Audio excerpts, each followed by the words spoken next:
Welcome back, online journalists. Today we are going to be working to identify the difference between local, state, national, and global sources. Now, of course, you're thinking to yourself, well, if it's of national news, then I care about it here too. So what's the difference?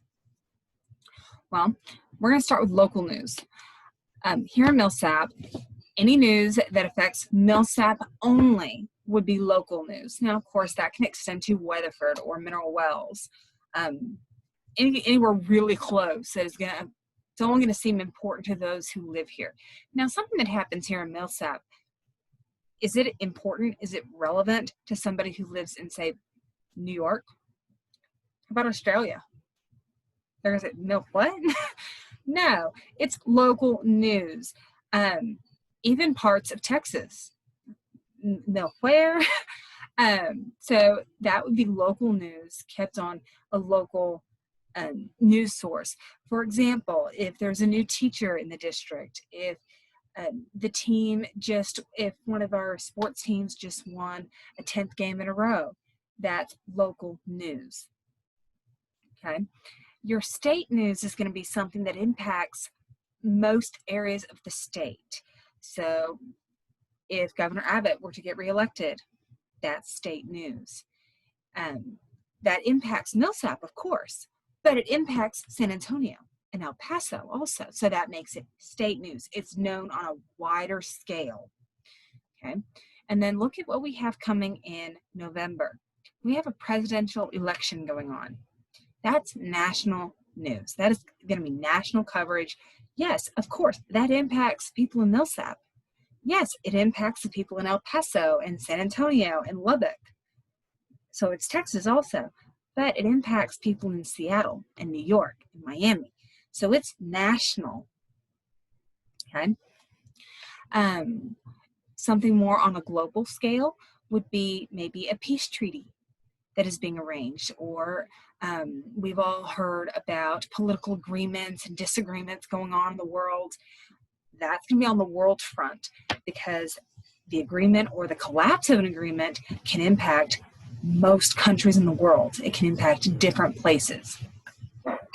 So what kind of news, what kind of news source, so to speak, would be covered on those different levels? Well, in Millsap, you have the neighborhood news app on most of your phones. That's a way for you or your parents to get the local news. You could also access Weatherford's newspaper. That would cover local as well, because it is right next door. For your state news, you can access any of the metropolitan newspapers or one of the state websites, the Texas Tribune, for example. But there are often a lot of your state stories in the metropolitan newspapers if you needed them. The Fort Worth Star-Telegram is going to have some. The Dallas Morning News will have some. Newspapers down in Austin or San Antonio are also going to have them. If you needed to find a national source, a national article, you would look in the USA Today. You might be able to look in at New York Times. Some of the major cities are going to have newspaper sources that cover the national news. Dallas Morning News is another really good one. You may or may not agree with everything written in there, but it does cover your national news. You also have, if you wanted to cover more specific details of a topic, you could access the Wall Street Journal. That's going to have a lot of your financial information on a national scale. There's a lot of different resources you can find that way. Globally, you would need to focus on the national sources to get your information. We don't have a world newspaper. We don't have a worldwide news source. But your best source of the world news is going to be, of course, the World Wide Web, your internet.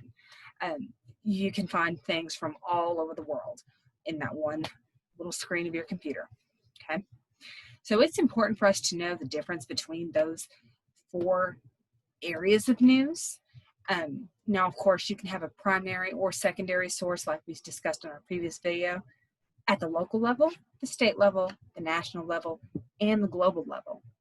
Okay, so any source is going to be one of either primary or secondary, and then it's going to fit into one of our 4 areas we're talking about today.